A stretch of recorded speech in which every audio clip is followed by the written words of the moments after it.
जय श्री राम। आप सभी का जीवन मंगलमय हो। आप सभी महान भावों का वंदन, अभिनंदन एवं स्वागत है। इस वीडियो को अगर आप अपने जीवन को लाभकारी बनाना चाहते हैं तो इस वीडियो को पूरा देखें।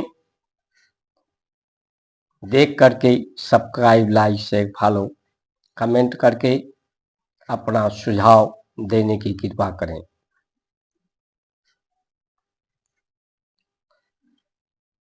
पूरा जगत लाभ ही चाहता है।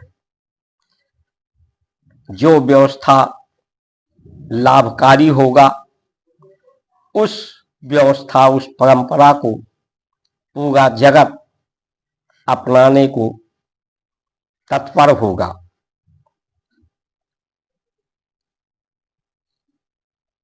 संसार की जितनी भी व्यवस्थाएं हैं, ये जन्म, मरण, जस, अपजस, लाभ, हानि, ये व्यवस्थाएं परमात्मा के हाथ में है, सत्य धर्म के हाथ में है। सत्य का अनुशासन, सत्य का व्रत, सत्य का धर्म ही लाभकारी है। नहीं तो चाहे कोई राजा है, चाहे कोई भिखारी है, चाहे कोई विद्वान है, चाहे कोई मूर्ख है, सभी की अवस्था का परिवर्तन समान रूप से जन्म, बाल्यावस्था, जवानी, बुढ़ापा, मृत्यु अवस्था या रोगी होने की अवस्था में आयु को न पूरा करके बीच में ही संसार को छोड़ देना, ये अवस्था जन्म लिए इंद्रियों के द्वारा, मन के द्वारा दुख सुख का अनुभव करते हुए मर गए तो इससे क्या लाभ होता है? सभी लोग की यही अवस्था प्राप्त होती है।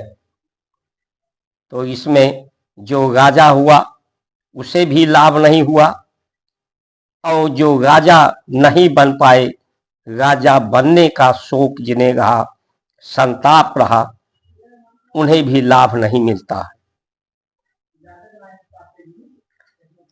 इच्छाओं का पूर्ण न होना, सभी की इच्छाओं का पूर्ण न होना, ये लाभकारी कैसे हो सकता है? मुगलों ने यहाँ पर जितने भी मंदिर को तोड़ करके ही मस्जिद बनाई। यहाँ ही नहीं, पूरे विश्व में धरती को खोदा जाएगा, जहां भी धर्म स्थल है वहां सनातन का ही प्रतीक मिलेगा, सनातन की ही पद चिन्ह मिलेंगे। क्योंकि एक समय ऐसा था पूर्व में कि पूरा विश्व इसी सनातन परंपराओं, संस्कार, संस्कृति के अनुशासन में था।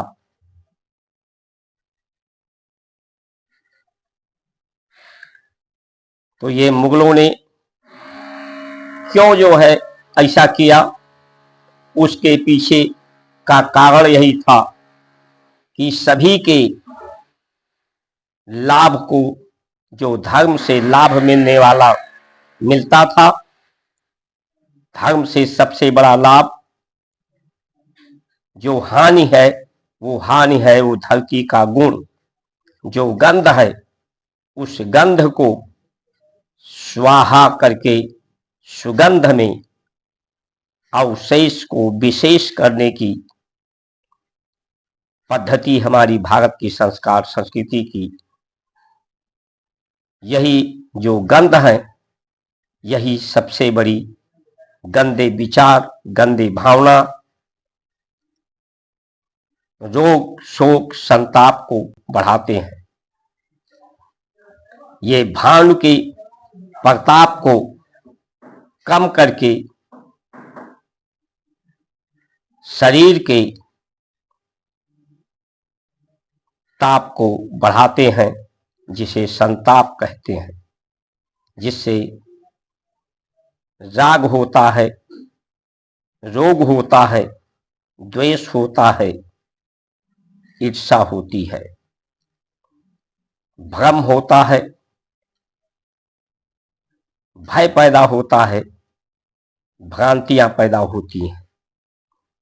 तो मुगलों ने इसीलिए इस लाभकारी व्यवस्था को तोड़ने की, समाप्त करने का भरपूर प्रयास किया। उसे पैरों के नीचे कुचला, दबाया लाभकारी व्यवस्था को।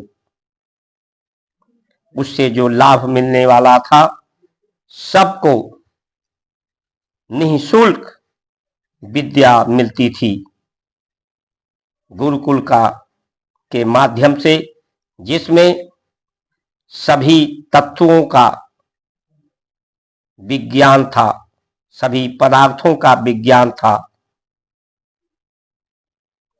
प्रकृति का विज्ञान, धरती का विज्ञान, सत्य का विज्ञान, शांति का विज्ञान, इच्छाओं को सत्य के साथ जोड़ करके, शांति के साथ इंद्रियों को जोड़ करके, दोष से मुक्त करके शुद्ध आहार, शुद्ध विचार, शांत विचार, संतुष्ट विचार, संतोष का विचार,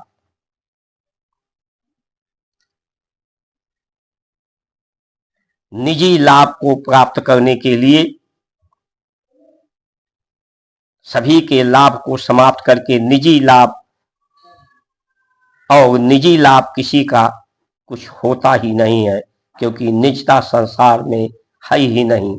जितने भी सब लोग, जो 7 लोक है, जो इसमें जितने भी लोग हैं, सब एक ही से हैं, सब एक ही हैं, सभी की इच्छाएं एक हैं, शांति और सुख की, स्वस्थ रहने की, सुगंध की। ये इच्छाएं जो अनेक लोग दिखते हैं, वो एक दूसरे के सहयोग के कारण हैं, सहयोग करने के लिए हैं।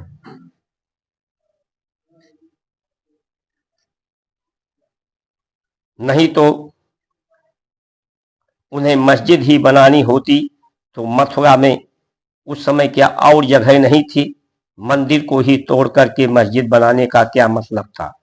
चाहे काशी में हो, मथुरा में हो, अयोध्या में हो, और जगह हो, उन्हें मस्जिद बनाने का बहुत ज्यादा मतलब नहीं था।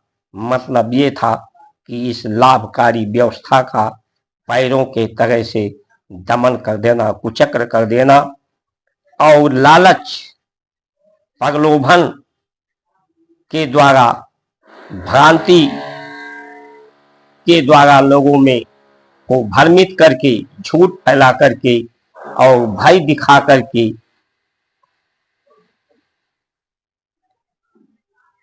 एक करने की, एक संप्रदाय बनाने की, एक समूह बनाने की व्यवस्था उन्होंने दी। और ये व्यवस्था जो लालच के आधार पर, भय के आधार पर, भ्रांति के आधार पर एकता हो, वो ज्यादा दिन तक एकता नहीं होती, जब तक वो व्यवस्था लाभकारी ना हो।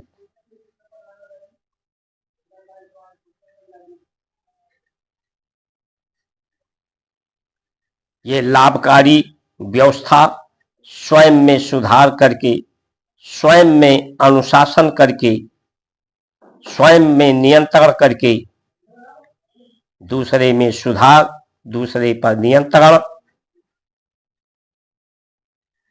स्वयं में संतुष्ट होकर आत्म संतुष्टि, आत्म सम्मान, आत्मबल के द्वारा मन आपका साथी बने। मन एक ऊर्जा है, एक शक्ति है। ये शक्ति बिखरी हुई है, विखंडित हुई है। जब दोष समाप्त हो जाता है सभी तरह के, तो ये शक्ति संगठित हो जाती है, लोग सामर्थ्यवान हो जाते हैं। तो ये लाभकारी व्यवस्था आज भारत कुछ कुछ इस दिशा में अच्छा करने की तरफ बढ़ रहा है, लेकिन ये पर्याप्त नहीं है। जब तक ये ही जो मुगलों की द्वारा दी गई व्यवस्था, अंग्रेजों की द्वारा दी गई व्यवस्था, लालच, भय और भ्रांति के साथ एक समूह के रूप में इकट्ठा करने की व्यवस्था, दूसरे के अवसर को छीन करके अपने अवसर को प्राप्त करने की व्यवस्था, ये व्यवस्था मुगलों की दी हुई व्यवस्था है, अंग्रेजों की दी हुई व्यवस्था है। इस व्यवस्था को जड़ से समाप्त करने की दिशा में भारत को बढ़ना चाहिए और यह सुअवसर है इस दिशा में बढ़ने का। सब में सत्य व्रत का योग्यता देकर के सबको सुअवसर प्रदान हो,